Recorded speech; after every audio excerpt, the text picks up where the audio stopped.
तथागत सम्यक संबुद्ध, तथागतांचा सद्धम्म, तथागतांचा पावन पवित्र पूजनीय भिक्खू संघ आजच्या या शुभ प्रसंगी रमाई प्रकर्षण औरंगाबाद यांच्या वतीने भंते अश्वजित लिखित धम्मसागरातील शंख शिंपले या पुस्तकाचं प्रकाशन सोहळ्यानिमित्त उपस्थित पूजनीय भदंत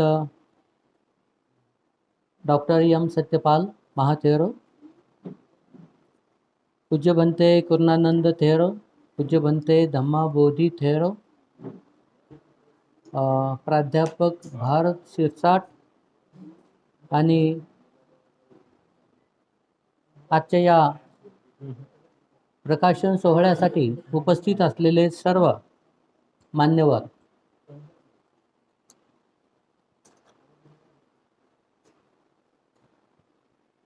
प्रकाशन सोहळा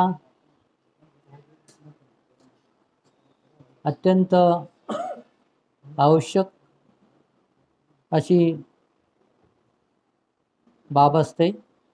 ज्यावेळेला एखादा ग्रंथ लिहिला जातो, पुस्तक लिहिलं जातं, त्याचं प्रकाशन केलं जातं आणि त्या प्रकाशनच्या माध्यमाने त्या पुस्तकाचा आशय काय आहे, त्या पुस्तकाचा विषय काय आहे, लेखकाची चेतना काय आहे, कोणत्या विषयाला धरून कोणत्या प्रकारचं लेखन त्यांनी केलेलं आहे, याचा सर्व काही उपापोह मान्यवरांच्या समोर, मान्यवरांच्या अपेक्षेनुसार त्या ठिकाणी त्या पुस्तकाचा उपापोह होत असतो आणि त्यामुळे हा प्रकाशन सोहळा अत्यंत महत्त्वाचा आहे. आणि रमाई प्रकाशन यांनी हे ज्या पुस्तकाचा प्रकाशन करण्याची जबाबदारी स्वीकारलेली आहे, खरोखर रमाई प्रकाशनचे धन्यवाद आहेत, अभिनंदन आहे. तद्वतच जे काही या प्रकाशन सोहळ्याशी संबंधित जे काही हितचिंतक, सहाय्यक आणि जे काही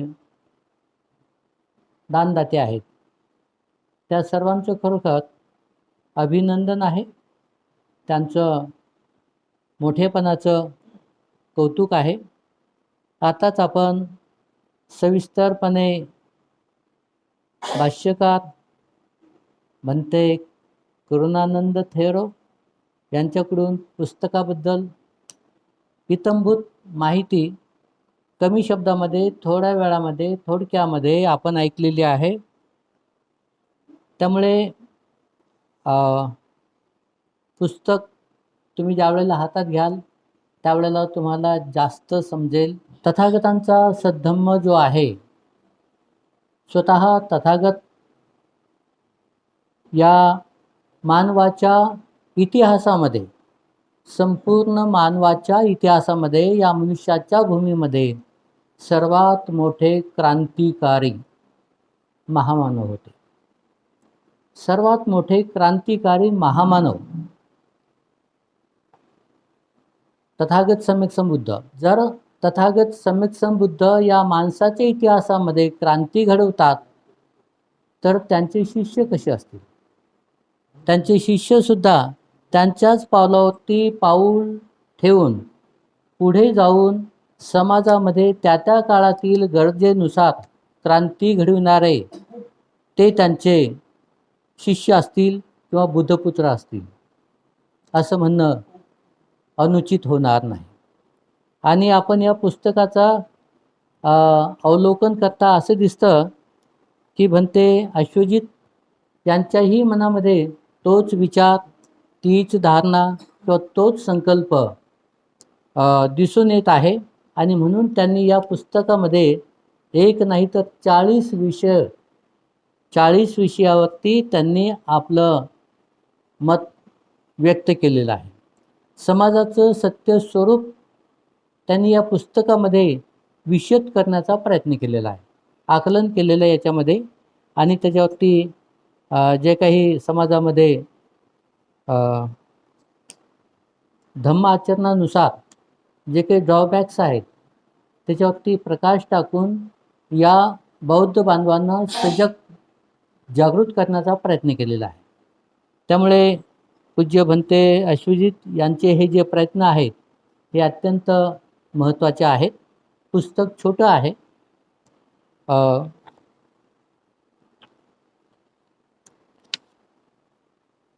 152 पेजेसचं आहे. पुस्तक जरी छोटं असलं तरी त्यांचे विचार छोटे नाही, त्यांच्या संकल्पना छोटे नाही, त्यांचा उपदेश हा छोटा नाही. म्हणून तथागतांचा जो काही क्रांतिकारी उपदेश मानवासाठी आहे त्या विषयाला धरून भंतेंनी अनेक विषयावरती आपलं वक्तव्य केलेलं आहे, लिखाण केलेलं आहे. आणि खरोखर अतिशय मला ते आवडलं आणि मलासुद्धा ते खूप चांगलं वाटलं. ज्यावेळेला त्यांनी माझ्याकडे येऊन याचं टायटल सांगितलं, धम्मसागरातील शंख शिंपले. मी विचार केला, धम्मसागरामध्ये शंख शिंपले, सर्वसामान्य सागरामध्ये शंख शिंपले असू शकतात. महासागरामध्ये माणिक मोती जे जे काही असतात ते सर्व काही असतात, ते तर महासागराची गोष्ट झाली. पण जेथे धम्मसागर आहे तेथे केवळ फक्त शंख शिंपलेच असू शकतील का? एवढं म्हणजे याच्यामध्ये भंतेजीच्या मोठेपणाचं लक्षण दिसत आहे. मी धम्माबद्दल लिहितो आहे, पण तरीसुद्धा मी त्याला माणिक मोती असं नाव दिलं नाही, शंख शिंपलेच नाव दिलं. अत्यंत साधं सोपं. म्हणजे इथे त्यांच्या मनाचा मोठेपणा दिसतो, त्यांच्या मनाचा एक उदारता दिसते की जेथे मीपणा नाही, अहंकार नाही किंवा गर्व नाही, प्रत्यक्ष अप्रत्यक्ष अपरोक्ष पद्धतीने तेथे अहंभाव नाही. मी जे शब्द लिहिले ते फक्त शंख शिंपल्याच्या तोडीचे आहेत असं त्यांच्या मनाचा एक मोठेपणा इथे दिसतो आहे. आणि खरोखर एक काय म्हणावं, एका चांगल्या लेखकाचं हे एक लक्षण आहे. आणि त्यातल्या त्यात जे जे काही भंतेगण आहेत, भिक्षुगण आहेत, ते ज्यावेळेला धम्माचा प्रचार प्रसार करतात, धम्म उपदेश करतात, तर त्यांच्यामध्ये ती एक कृतज्ञतेची भावना बुद्धाबद्दल, धम्माबद्दल, संघाबद्दल आणि समाजाबद्दल, ही कृतज्ञतेची भावना असल्यानंतर त्यांच्या शब्दामध्ये, त्यांच्या बोलण्यामध्ये, त्यांच्या वागण्यामध्ये अहंकार, मीपणा, गर्व हा कधीही निर्माण होऊ शकत नाही. हे एक आदर्श भिक्षूचं एक लक्षण असतं. असो, खूप छानपैकी ग्रंथ लिहिला, मलाही आवडला. आणि म्हणून मी त्यांना म्हटलं, फक्त शंख शिंपले असं नाव देणं कसं आहे? तर ते म्हणत योग्यच आहे. आमची चर्चा झाली, म्हटलं जसं तुम्हाला नाव द्यायचं तसं तुम्ही देऊ शकता. तर त्या पद्धतीने हे नावसुद्धा अत्यंत सार्थक असं नाव.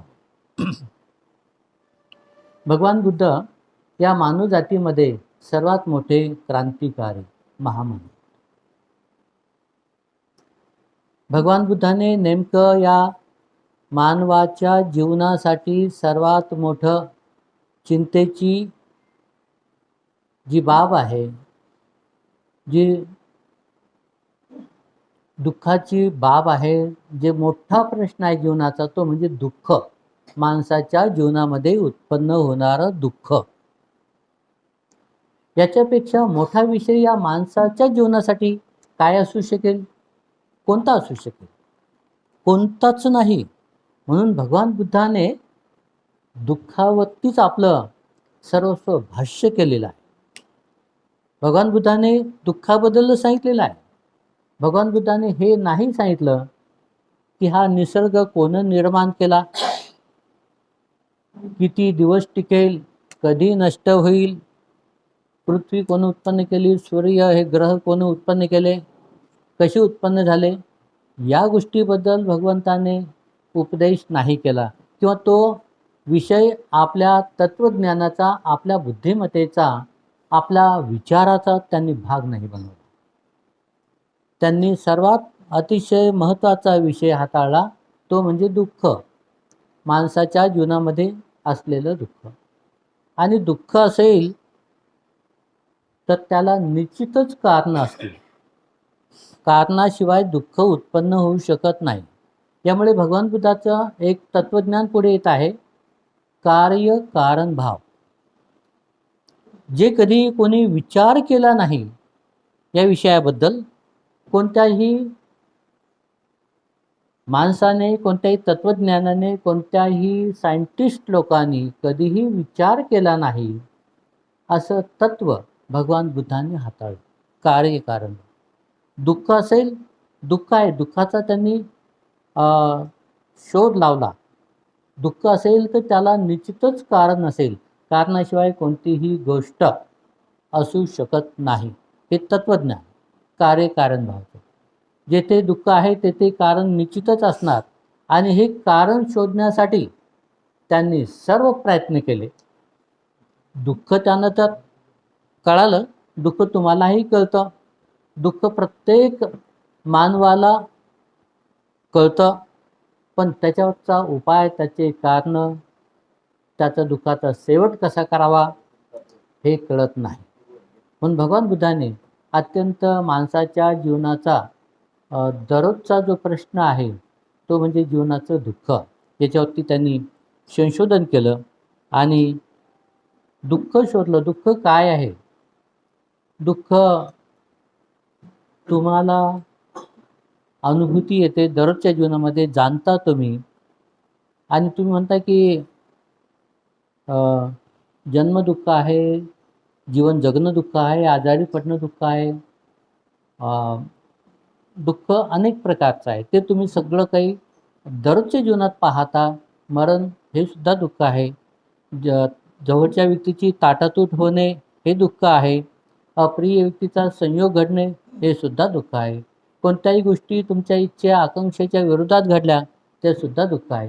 हे सर्व तुम्हाला कळतं, समजतं, तुम्ही त्याला जाणता, पण त्याच्यापासून सुटका कशी करावी हे समजत नाही.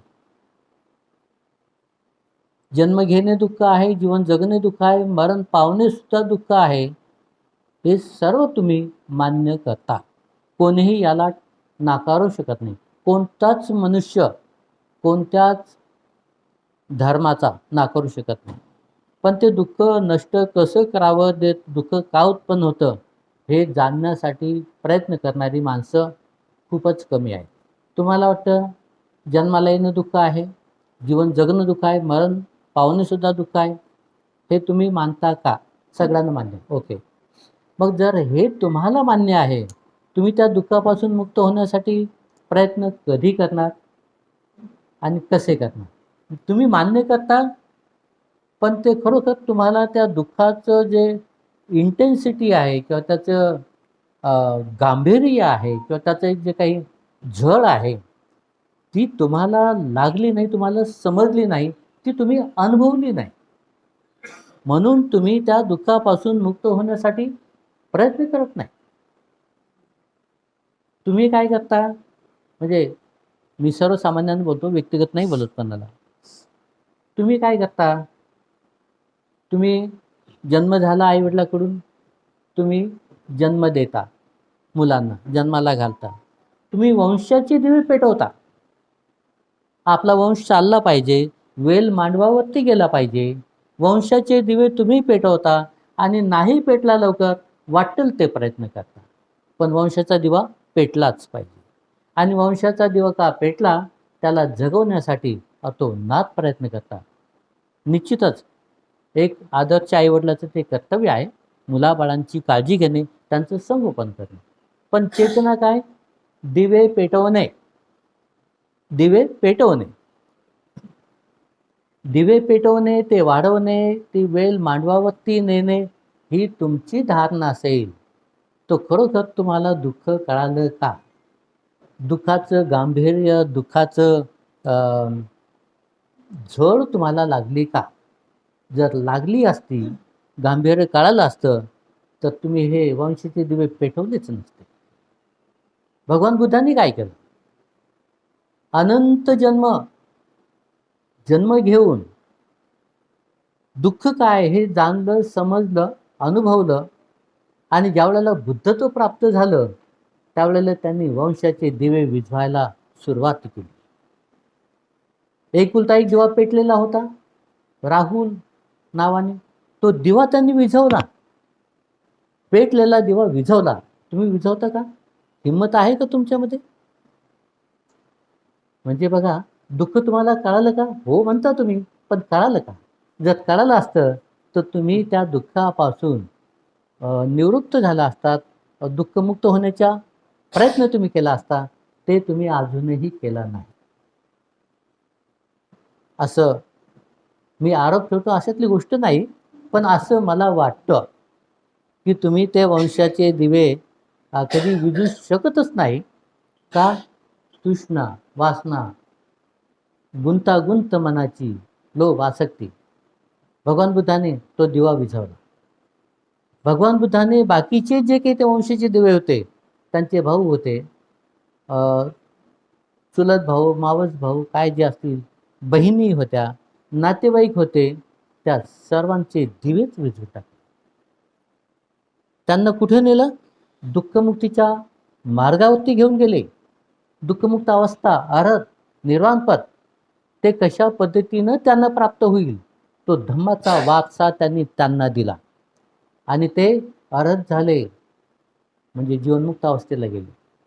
त्यांनी वंश वाढवला नाही, त्यांनी दिवे पेटवले नाही, त्यांनी आपला वेल मांडवावरती चढवला नाही. जो होता तो तिथं स्टॉप केला, त्याला खाली आणलं आणि तिथं संपून टाकलं.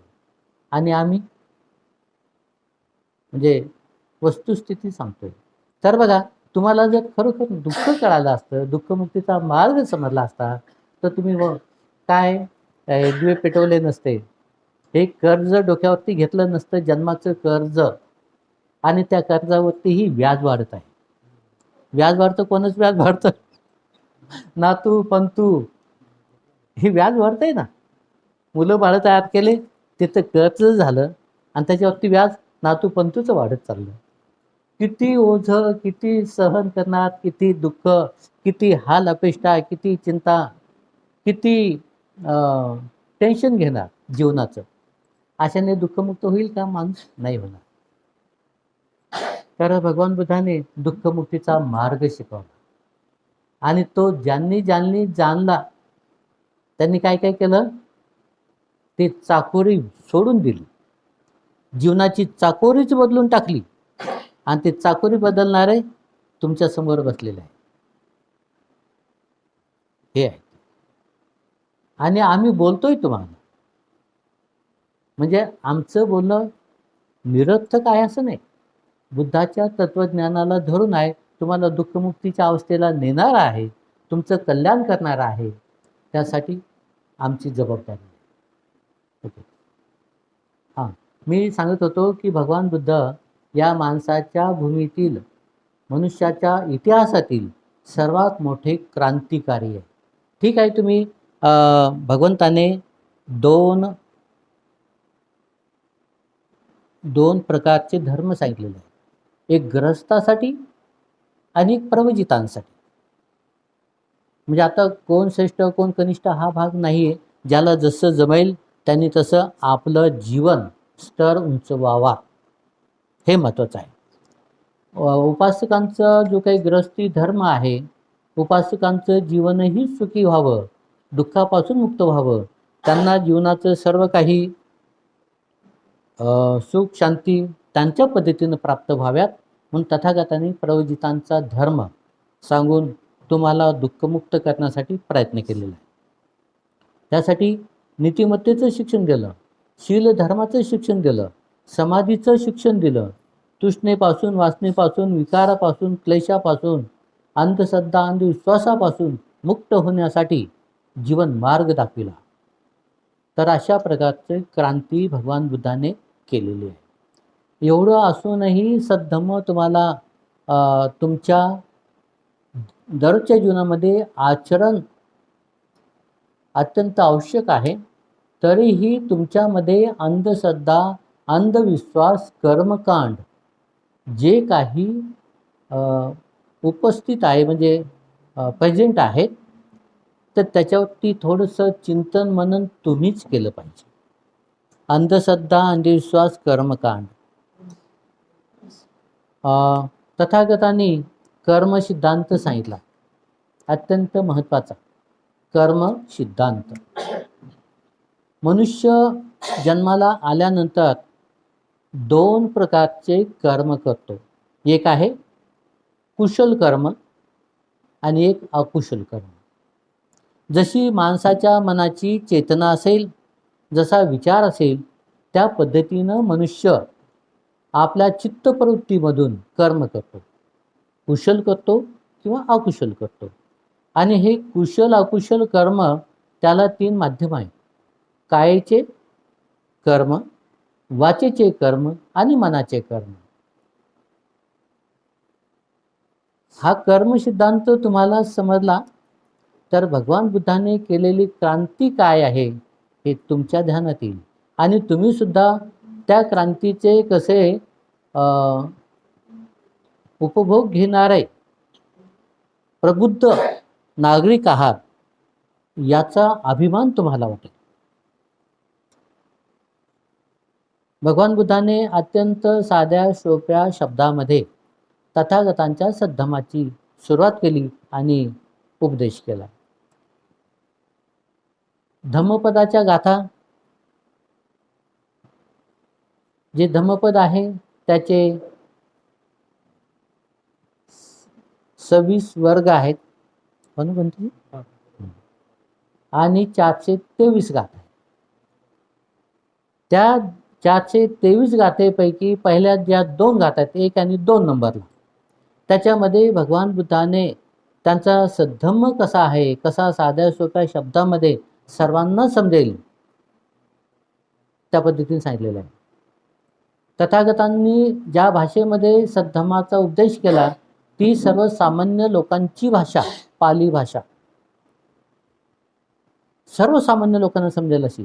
तर त्या पाली भाषेमध्ये धम्मपद जे पुस्तक आहे त्याच्यामध्ये पहिली गाथा आहे, मनो पुब्बं गमा धम्मा मनो सेठ्ठा मनोमया मनसाचे पदुठ्ठेन भासती वा करोती वा ततो नं दुःख मनवेती चक्कंव वहतो पदं. आपण सुखदुःखाबद्दल बोलत आहोत, माणसाच्या जीवनाबद्दल बोलत आहोत. आणि जो धर्म माणसाच्या जीवनाशी संबंधित नसेल तो धर्म माणसाचं कल्याण कधीही करू शकत नाही. म्हणून तथागतांच्या सद्धमाचा केंद्रबिंदू हा मानव आहे आणि त्या मानवाचं मन आहे. आणि मन हे सर्वांना आहे. मन हे सर्व गोष्टीचं प्रमुख आहे, सर्व गोष्टीचं प्रधान आहे. सर्व प्रवृत्त्या ह्या मनामध्येच उत्पन्न होतात. जो कोणी प्रदूषित मनाने वचन बोलतो किंवा काम करतो त्याच्या पाठीमागे दुःख तसेच धावते, जसे गाडी ओढणाऱ्या बैलाच्या पायावर गाडीची चाकं धावतात. कोणाची भाषा आहे? महान तत्वज्ञानाची भाषा आहे की सर्वसामान्य लोकांची भाषा आहे. जो नागरिक म्हणजे जो बैलगाडी हाकतो, शेतकरी आहे, सर्वसामान्य व्यक्ती आहे, त्याला समजेल अशा साध्या सोप्या शब्दामध्ये तथागतांनी उपदेश केला. काय सांगितलं? जो कोणी प्रदूषित मनाने म्हणजे वाईट मनाने, अकुशल मनाने वचन बोलतो किंवा काम करतो त्याच्या पाठीमागं दुःख तसेच धावते, जसे गाडी ओढणाऱ्या बैलाच्या पायावर गाडीची चाकं धावतात. किती साधं सोपं तत्वज्ञान कोणत्याही माणसाला समजेल असं सांगितलेलं. म्हणजे तुमच्या पाठीमागं दुःख येतं, धावतं, दुःख उत्पन्न होतं, त्याचं कारण येते भगवान बुद्धांनी शोधलं. त्याचं कारण काय? तुमचं मन. कोणत्या प्रकारचं मन? प्रदूषित मन, अकुशल मन. अकुशल मनाने वचन बोललं किंवा काम केलं तर तुमच्या पाठीमागे काय येतं? दुःख येतं. हे भगवान बुद्धाने सांगितलं. म्हणजे तुमच्या जीवनामध्ये दुःख उत्पन्न होतं त्याला कारण आपले स्वतःचे कर्म. ठीक. मग स्वतःचे कर्म अकुशल असतील दुःख पाठीमागे येईल, आणि कुशल कर्म असतील तर काय पाठीमागे येईल? सुख येईल. भगवान बुद्धांनी दोन्ही सांगितलं. दुःख पाठीमागे येईल, त्याचं प्रदूषित मन आहे, आणि ज्याच्या पाठीमागं सुख येईल, मनोपुब्बं गमाधम्मा मनोसैठा मनोमया मनसाचे पसन्नेन, मनसाचे पसन्नेन भासती वा करोती वा ततोनं सुख मनवेती छायाव अनपाईन. मन प्रधान आहे, सर्व गोष्टी मनामध्येच उत्पन्न होतात. जो कोणी प्रसन्न मनाने म्हणजे कुशल मनाने वचन बोलतो किंवा काम करतो त्याच्या पाठीमागं सुख तसेच टिकून असते, जसे स्वतःची सोबत न सोडणारी सावली. ही भाषा कोणाला समजत नाही.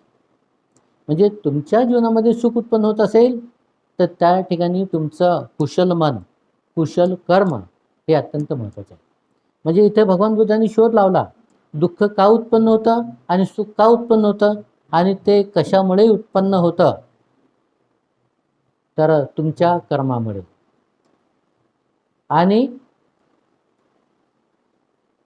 कुशल कर्म अकुशल कर्म यावरती तुमची श्रद्धा असली पाहिजे, विश्वास असला पाहिजे, तुमचा कॉन्फिडन्स असला पाहिजे. जसे कर्म तसं फळ.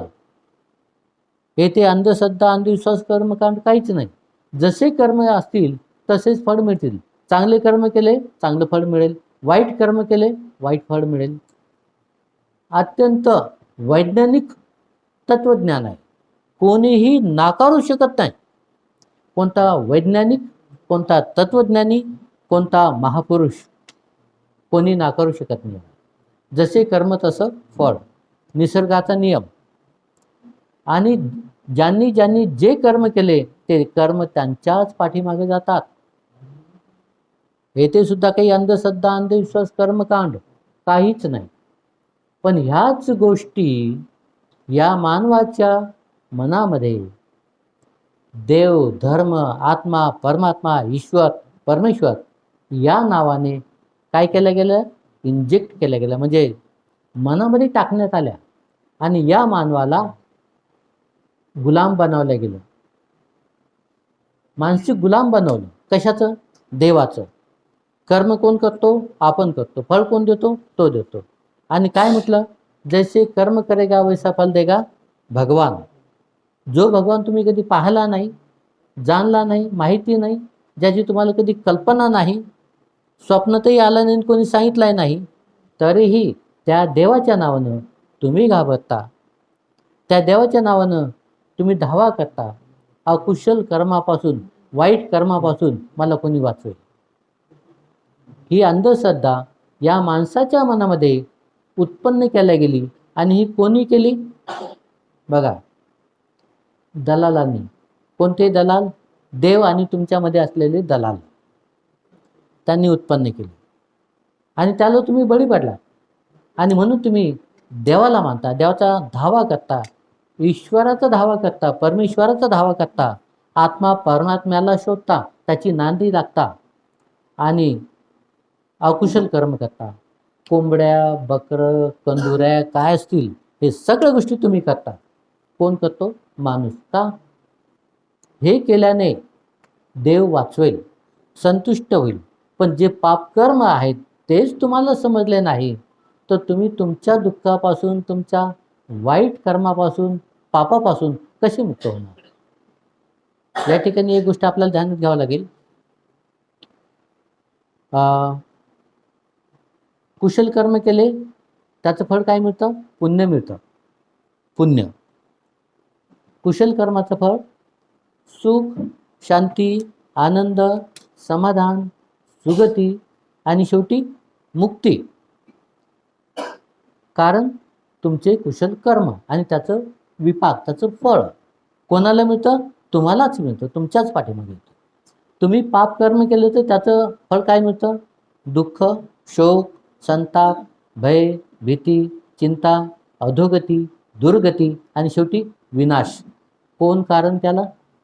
कोणाचा शाप आहे का? तुमच्याच कर्माचं फळ आहे. म्हणजे भगवान बुद्धाने अशा प्रकारचं कर्मसिद्धांत सांगून मानवाला आत्म्यापासून परमात्म्यापासून, ईश्वरापासून परमेश्वरापासून, या अंधश्रद्धेपासून, या भयापासून, भीतीपासून, अधोगतीपासून भगवान बुद्धांनी तुम्हाला वाचवलेलं आहे. तुमचा विश्वास तुमच्या कर्मावर असावा, तुमचा विश्वास तुमच्या कर्माच्या फळावर असावा, तुमचा विश्वास तुमचे कर्म तुमच्याच पाठीमागे येणार, तुम्हालाच त्याचं फळ भोगावं लागणार यावरती असावा. येथे अंधश्रद्धा, कर्मकांड, अंधविश्वास या कोणत्याच गोष्टी नाही. तुमचा विश्वास आणखी कशावरती असावा? तथागतांच्या सम्यक्सम बौद्धी ज्ञानावर असावा. हे बौद्धी ज्ञान आहे. तथागतांनी सम्यक्सम बुद्धत्व प्राप्त केल्यानंतर हे जे बौद्धी ज्ञान आहे, ही जी शिकवण आहे दुःख मुक्तीची, या शिकवणुकीवरती तुमचा विश्वास असला पाहिजे. पर्यायाने बुद्ध, धम्म आणि संघ, हा तुमचा विश्वास तुम्ही संपादन करावा. आणि बुद्ध त्यामुळेच म्हणतात, मी केवळ फक्त मार्गदाता आहे, मोक्षदाता नाही. मी फक्त धम्म शिकवतो, तुम्ही त्याचं आचरण करा, अनुभव घ्या आणि दुःखमुक्त व्हा. एवढं बुद्धी स्वातंत्र्य, आचार स्वातंत्र्य, विचार स्वातंत्र्य बुद्धाशिवाय तुम्हाला कोण देऊ शकणार? बाकीचे जे आहेत ते म्हणतात, तुम्ही जर मला मानलं तर मी हमखास गॅरंटी घेतो तुम्हाला कुठं पोचवेल? वर पोचवेल. आणि नाही मानलं, नाही विश्वास ठेवला तर कुठे पोचवेल? खाली पोचवेल. हे भय, भीती ईश्वराच्या नावानं, देवाच्या नावानं, परमेश्वराच्या नावानं ही तुमच्यामध्ये उत्पन्न केल्या गेली आणि तुम्हाला मानसिक गुलाम बनवण्यात आलं. तुम्ही देवाला मानता, एक तर भीतीमुळं एक कारण. दुसरं कारण, देवाला मानता तुम्ही लोभ आसक्तीमुळं. ईश्वराचा धावा केला, सेवा केली, त्याचं सत्कार केला तर तो प्रसन्न होईल. आणि मग हे देवा, मी तुला नवस उपास तपास करतो, मला असं असं प्राप्त होऊ दे, मी तुला असं असं देईल. तुम्ही त्या देवासोबत काय करता? देवाणघेवाण करता, म्हणजे व्यवहार करता. हे तुमची आसक्ती, लोभ, ही तुमची तृष्णा, यामुळे तुम्ही देवाला मानता आणि देवाचे हे उपास तपास नवस करता.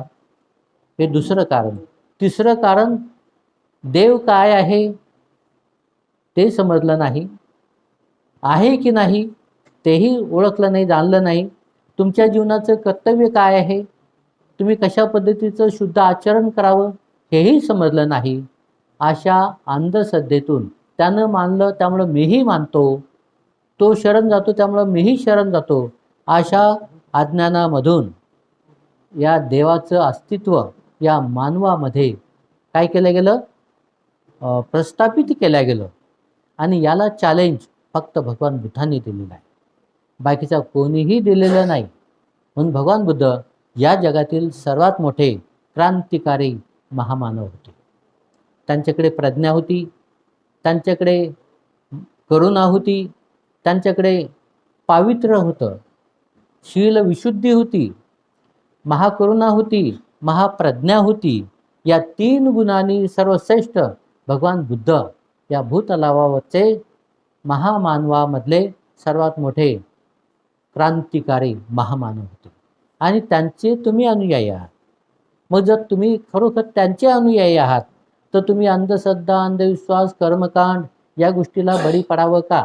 आत्मा, ईश्वर, परमेश्वर, परमात्मा या गोष्टी तुमच्या विचारामध्ये, आचारामध्ये असाव्यात का?